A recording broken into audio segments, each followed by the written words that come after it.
Canada में of course आपको बहुत सी यहाँ पे भी बहुत सी बातें हैं, वो आपको उसका देखना पड़ता है, अपने बच्चों पे नज़र रखनी पड़ती है, स्कूल जा रहे हैं क्या कर रहे हैं, किससे मिल रहे हैं, किस तरह के एनवायरनमेंट में उठ रहे बैठे हैं, ये सारी चीज़ें अपनी जगह हैं।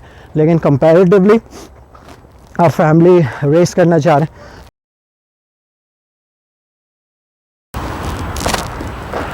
अस्सलाम वालेकुम, उम्मीद है आप सब लोग खैरियत से होंगे।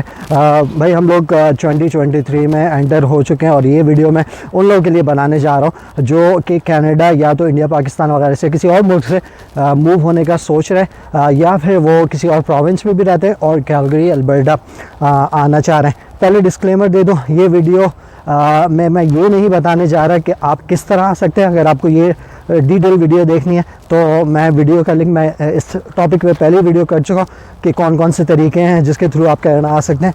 तो वो आप वीडियो उसका लिंक मैं वीडियो के एंड में दे दूँगा, तो आप डेफिनेटली जाके वहाँ पे देख सकते हैं। यहाँ पे मैं कुछ बातें शेयर करूँगा भाई आपके कनाडा में प्रोस एंड कॉन्स के हवाले से। मैं ख़ुद यहाँ पे कैलगरी में ही, अल्बर्टा में 15 साल से रह रहा हूँ, तो मैं अपना एक्सपीरियंस कुछ शेयर करूँगा।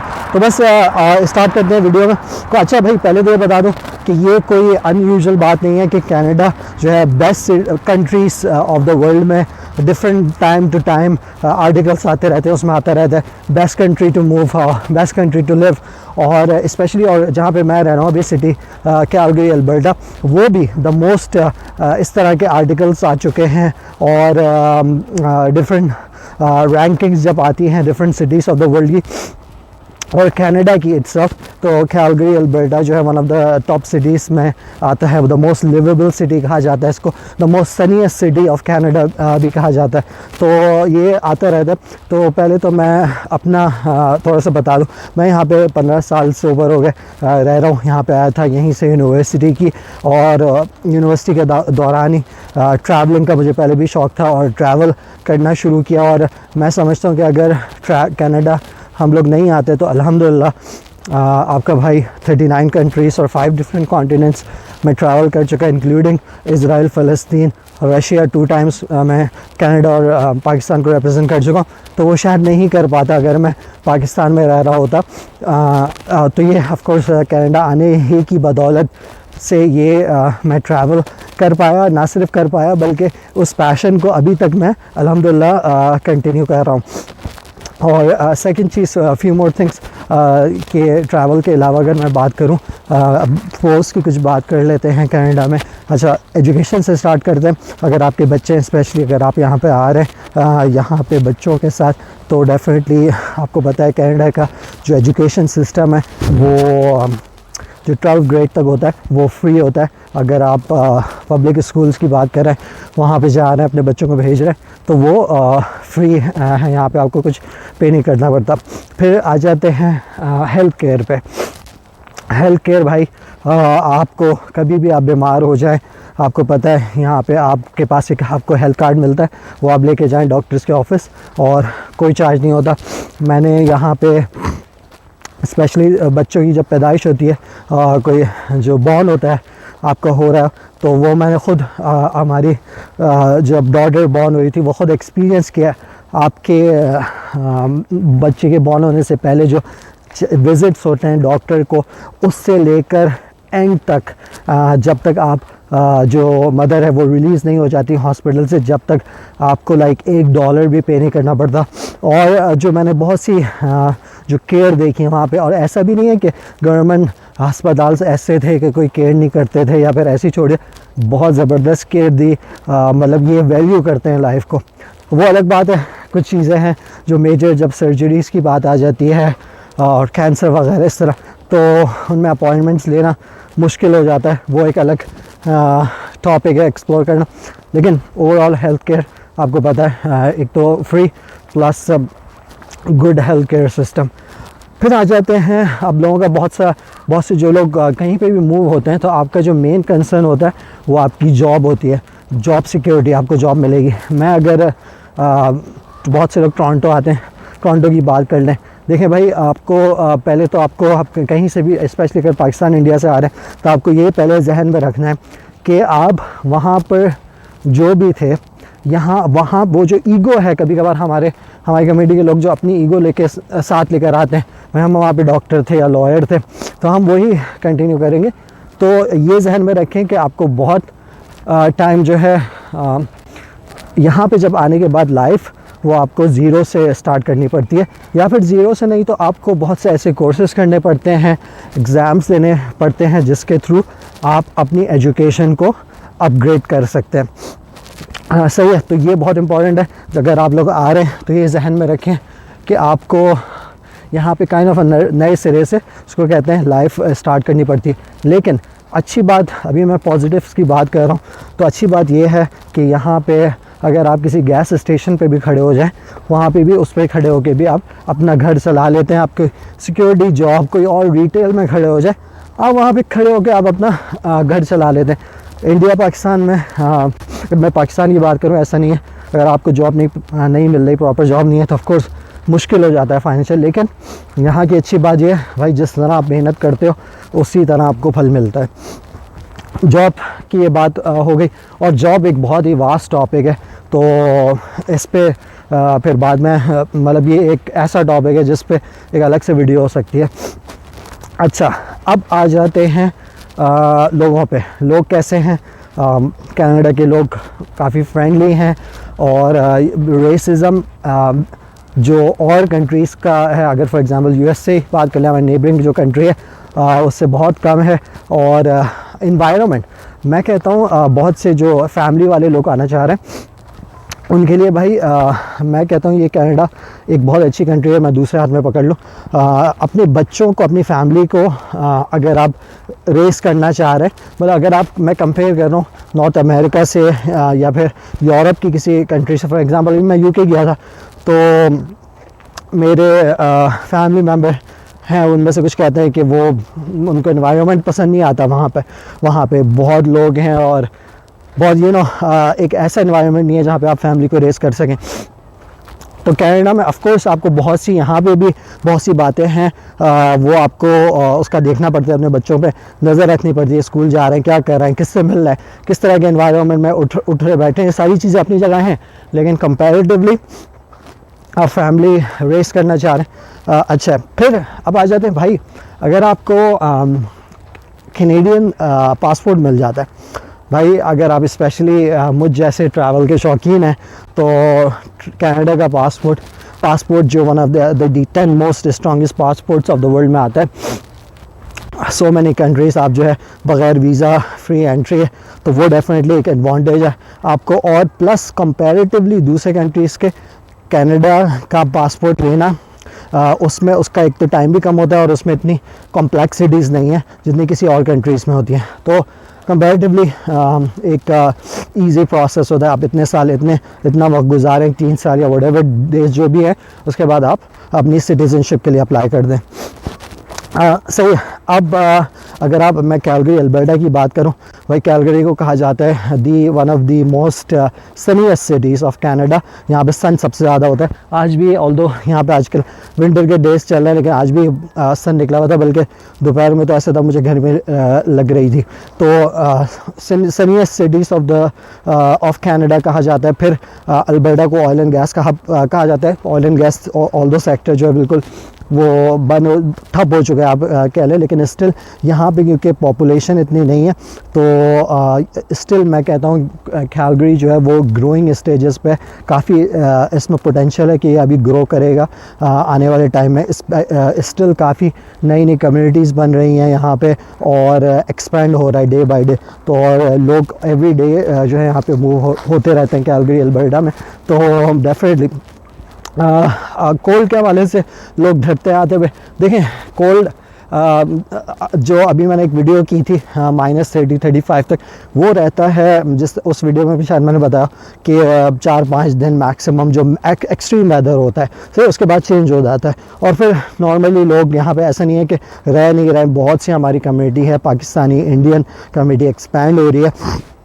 तो कैलगरी में और खाने वगैरह के सीन, आप जिस तरह मेरी वीडियोस देखते रहते, तो ये सारी चीज़ें जो है आपको सारी चीज़ें मिल रही हैं। अगर आप मुस्लिम हैं तो आपके लिए मुसल्लास और मस्जिद अवेलेबल है। अगर आप सिख आ रहे हैं, पंजाब से आ रहे हैं इंडिया के, यहाँ पे गुरुद्वारा मौजूद होंगे, टेम्पल्स वगैरह। तो सर भाई मुझे तो जब भी एक रीज़न यही है कि मैं यहाँ से मैं कुछ करता हूँ, ऑल्दो मेरे पास ऑफ़र आई थी कि मैं मूव हो जाऊँ, लेकिन मुझे ये सिटी इस वजह से भी पसंद है। एक तो स्मॉल सिटी, यहाँ पे बहुत ज़्यादा लोग नहीं है, थोड़ी सी रिलैक्स लाइफ है, प्लस यहाँ का जो नेचर है, अगर आप नेचर लविंग है तो अमेजिंग है। यहाँ पे रॉकी माउंटेन्स, आपको 1.5 घंटे की ड्राइव करते हैं और आप रॉकीज में पहुँच जाते हैं, माउंटेन्स में। और फिर अगर आपको नेचर एक्सप्लोर करने का शौक़ है तो so many hundreds of trails और ब्यूटीफुल लेक्स, स्पेशली समर में, और विंटर की फिर अलग एक्टिविटीज़ होती है।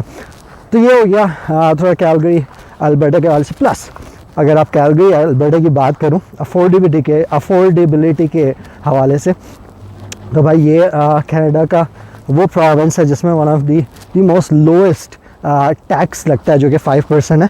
ओंटारियो में 13% जो कि PST HST वहाँ पे लगता है, लेकिन कैलगरी में सिर्फ GST होता है जो कि 5% होता है। और यहाँ पे जो हाउसिंग मार्केट है वो वे अफोर्डेबल है, वो एज़ कम्पेयर टू, अगर आप कंपेयर करें ओंटारियो से, तो डेफिनेटली अच्छा, ना सिर्फ हाउसिंग अगर आप बाय करना चाह रहे हैं बल्कि रेंट्स भी आपको ऑन एवरेज, अगर आप फॉर एग्जांपल बेसमेंट ढूंढ रहे हैं तो आपको एक बेसमेंट जो है $550 ऑनवर्ड्स भी मिल सकता है। बिल्कुल ऑनवर्ड्स फिर वो जाता है, जिस तरह का बेसमेंट होता है उसी तरह की प्राइस होती है। तो ये एक यहाँ पे एक अच्छी चीज़ है अफोर्डेबिलिटी के हवाले से।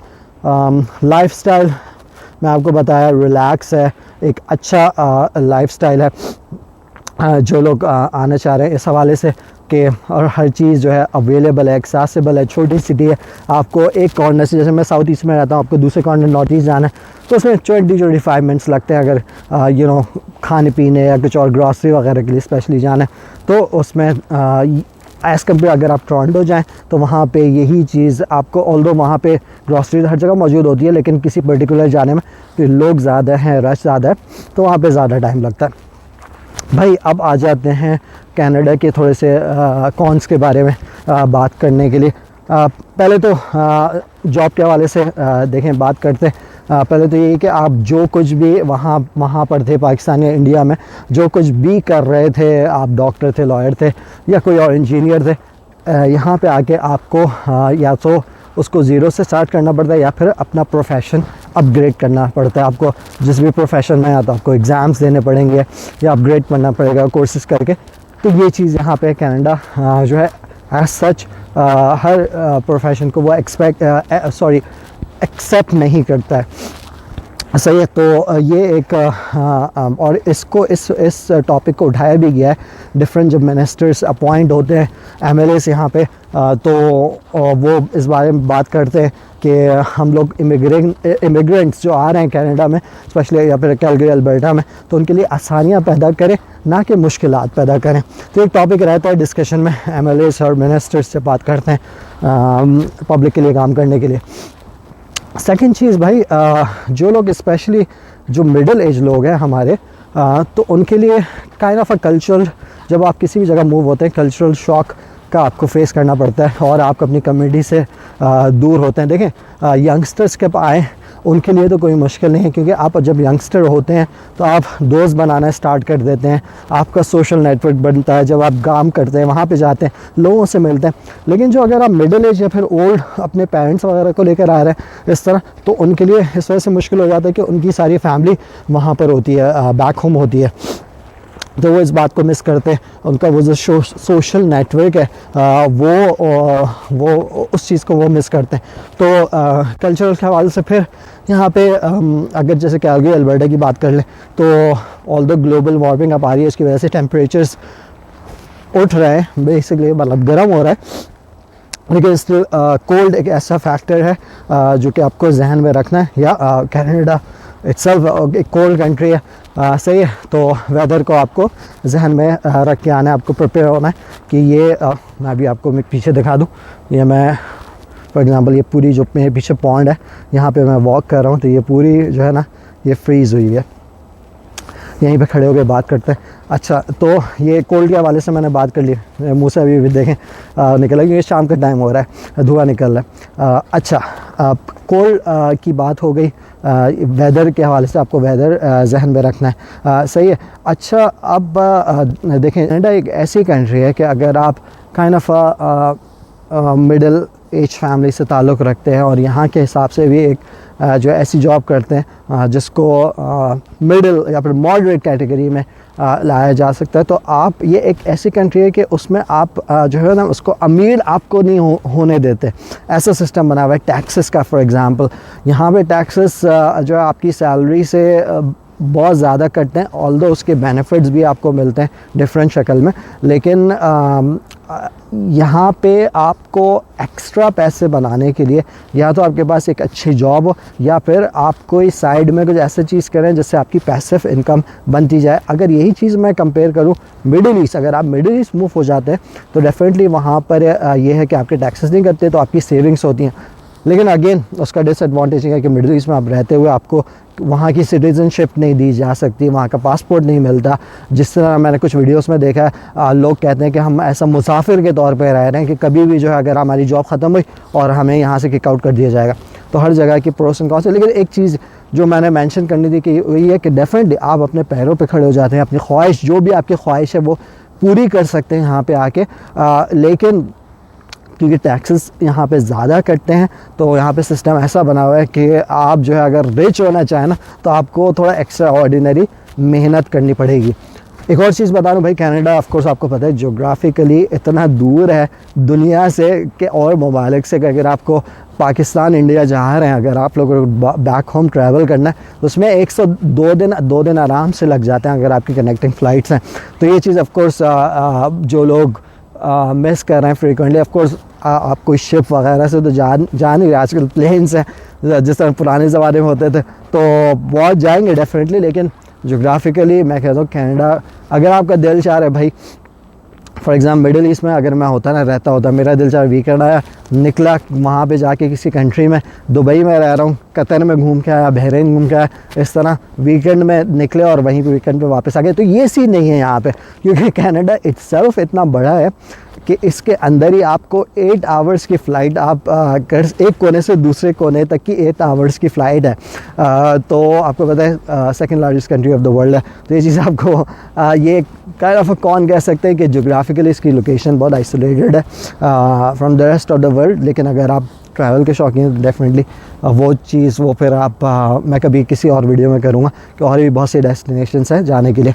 तो ये कुछ मेरे जहन में पॉइंट्स थे कनाडा के हवाले से। जो लोग आना चाहते भाई, मैं यहाँ पे रह रहा हूँ अल्हम्दुलिल्लाह, जो मैं कुछ अभी तक जो बना हूँ यहाँ पर आके, जो मैंने अचीव किया है, जो मैंने ट्रैवल किया है, जो भी खड़ा हुआ हूँ, अपनी गाड़ी ली है, घर लिया है, वो इसी वजह से ले सका कि मैं कनाडा में मौजूद था और मैंने यहाँ पे आके कमाया। अगर मैं यही चीज़ अगर पाकिस्तान में होता तो इसके मुझे सालों लग जाने थे यहाँ तक पहुँचने के लिए। तो जहाँ तक मैं आज पहुँचा हूँ, तो अल्हम्दुलिल्लाह फॉर एवरीथिंग। अल्लाह ताला का वैसे ही शुक्र करना, हमेशा आपको शुक्रगुज़ार रहना चाहिए। बस इसी नोट पे जो है इस वीडियो को ख़त्म करता हूँ। अगर कोई कमेंट आपके हैं तो डेफिनेटली आप ज़रूर कमेंट में लिख दें। कुछ एडिशन करना चाहते हैं तो definitely please feel free to do so. इस वीडियो को इसी नोट पे ख़त्म करते हैं। अगर वीडियो अच्छी लगी लाइक का बटन दबाना नहीं भूलेगा, और अगर आप सब्सक्राइब नहीं है चैनल पे तो सब्सक्राइब भी कर देगा। नेक्स्ट वीडियो तक के लिए फिर मिलते हैं। खुदा हाफ़िज़।